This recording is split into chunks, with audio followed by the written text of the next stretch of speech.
The Centauri Station auction hall buzzed with the usual crowd of salvage dealers, privateers, and desperate merchants looking for their next score.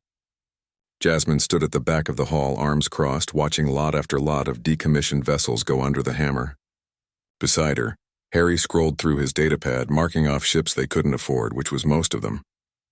Lot 247. The auctioneer's mechanical voice droned. Designation unknown. Origin human military surplus. Condition heavily damaged. No functional systems confirmed. Starting bid, 50 credits. The holographic display flickered to life, showing a battered hulk that looked like it had been chewed up and spat out by a black hole. The ship was blocky, angular, covered in scorched armor plating that had been painted over with what looked like dozens of failed repair attempts. Several sections were missing entirely, exposing skeletal framework beneath. "That's the ugliest damn thing I've ever seen," Harry muttered. Nobody bid. The auctioneer waited, optical sensors sweeping the crowd. 40 credits? Anyone 30? Still nothing. The assembled aliens, Rexian traders, Keleth scrappers, even a few Xinthian pirates, all turned away with disgust. Credits. Final call before 7 credits, Jasmine called out. Every head in the auction hall turned toward her. Harry's eyes went wide. "Jazz, what are you doing?" The auctioneer paused, as if processing whether it had heard correctly. "Did you say 7 credits?" "That's what I said." A ripple of laughter spread through the crowd. A Rexian merchant 6 rows ahead turned around, his 4 eyes blinking in amusement. "Human, that scrap heap isn't worth the fuel to move it to a junkyard." "Going once," the auctioneer continued, clearly eager to move on. "Going twice." Sold to the human female for 7 credits. Please see station authority for transfer papers. As the crowd dispersed, still chuckling, Harry grabbed Jasmine's arm. "Please tell me you have a plan." "I always have a plan," she said, though her confident smile didn't quite reach her eyes. 3 hours later, they stood in the station's auxiliary dock, staring up at their purchase. Up close, it looked even worse. The ship was roughly 40 meters long, shaped like a flattened wedge with what might have once been weapon hardpoints now empty and corroded. The hull was a patchwork of different armor plates, some human, some clearly salvaged from other species vessels. "Well," Harry said, running his hand along a particularly nasty blast scar, "at least we own something now." Jasmine climbed the access ramp, which groaned ominously under her weight. The interior was dark, the emergency lighting barely functioning. She pulled out her portable scanner and swept it across the corridor. "Power core is..." "Actually, wait. The power core is intact." "What?" Harry followed her deeper into the ship. "That can't be right. Ships like this get stripped before auction. I'm telling you what the scanner says." Jasmine navigated through the debris-strewn hallways until they reached engineering. The core sat in its housing, a human-designed fusion reactor that looked decades old but structurally sound. "Someone sealed this section. Look at the welding, it's fresh, relatively speaking." Harry examined the welds. Someone didn't want scavengers getting to this. But why? Over the next several days, they lived on the ship, slowly bringing systems online. The station authority had been all too happy to let them use the auxiliary dock for free. Nobody wanted the eyesore blocking a premium berth. Jasmine worked 18-hour shifts, her engineering background finally paying off. Harry handled the procurement, trading favors and their dwindling credits for spare parts and diagnostic tools. On the 4th day, Jasmine made a discovery. "Harry, get down here!" Her voice echoed through the ship's comm system. He found her in a section they'd thought was just empty cargo space. She'd peeled back a false panel, revealing a pristine control station.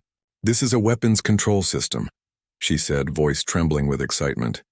"A really, really advanced weapons control system." Harry leaned closer. But all the weapon hardpoints were stripped. On the outside, yes. Jasmine pulled up a holographic schematic. But look at this. The armor plating isn't just armor. It's a matrix. The entire hull is one massive directed energy weapon system. It's built into the structure itself. That's impossible. The power requirements would be impossible with conventional reactors. But this core? She gestured to the engineering bay above them. This is a military-grade antimatter catalyzed fusion reactor, the kind Earth Command used on their dreadnoughts during the Keleth War. Harry sat down heavily on a supply crate. "So we bought a warship. We bought a disguised warship. Someone stripped all the obvious weapons, slapped on mismatched armor plating to hide the matrix, and dumped it at auction, hoping nobody would look closer. The question is why? They got their answer 2 days later when a Vrexian cruiser dropped out of FTL directly above Centauri Station. The ship broadcast on all channels. "Attention Centauri Station. We are conducting a search for stolen military property. All vessels will submit to inspection." Jasmine watched from the bridge, newly restored and glowing with active displays. "Harry, get down to engineering. Bring the core to full power. Jazz, if we run, they'll blow us apart. We're not exactly stealthy. We're not running." She pulled up the weapons schematic, her fingers flying across the controls. The system was responding, dormant weapons coming online after years of sleep. "Remember when I said this ship was from Earth Command? I lied. This is a Reaper-class stealth dreadnought. They made 3 of them. 2 were destroyed in the war. The 3rd was listed as missing in action, and we just bought it for 7 credits," Harry whispered. The Vrexian cruiser launched inspection pods toward the station. Jasmine could see the station authorities scrambling, trying to comply. But she also saw the cruiser's weapons powering up. This wasn't an inspection. This was a raid. "Station authority is hailing us," Harry called up from engineering. "They want us to move to the inspection zone." Jasmine made a decision. She opened a channel. "Centauri Station. This is the ship formerly known as Lot 247. New designation, Phantom Reprisal.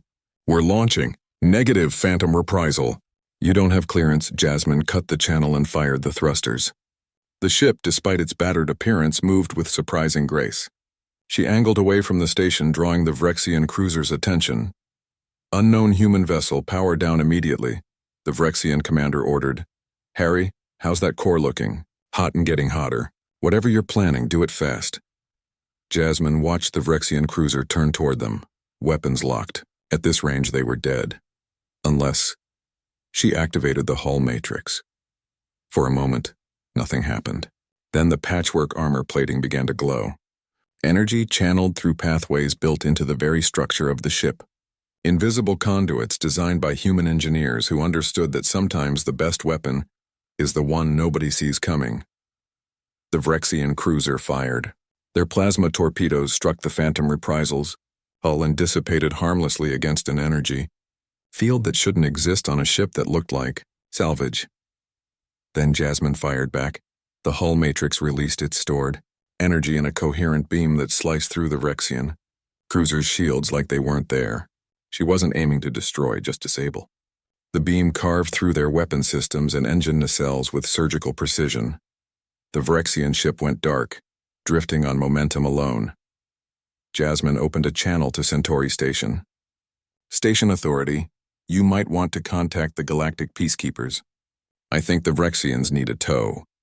Later, as they sat in the newly functional crew quarters, Harry poured them both a drink from the station's cheapest dispenser.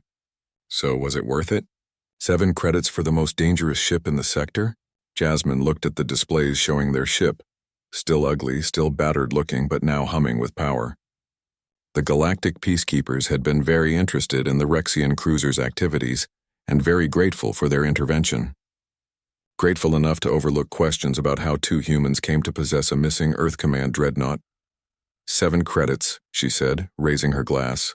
"Best investment I ever made. You know they're going to come looking for this ship eventually. Earth Command, the Vrexians, probably half the galaxy. Let them look." Jasmine smiled. "By the time they figure out where we are, we'll be somewhere else, and they'll never recognize the Phantom Reprisal. After all, who'd suspect that the galaxy's most feared warship looks like something nobody wanted?" Harry laughed and clinked his glass against hers. "Humanity, fung, yeah." Outside, the stars waited, full of possibility. And somewhere in the black, 2 humans in a ship that shouldn't exist were about to make their mark on a galaxy that had underestimated them. Again.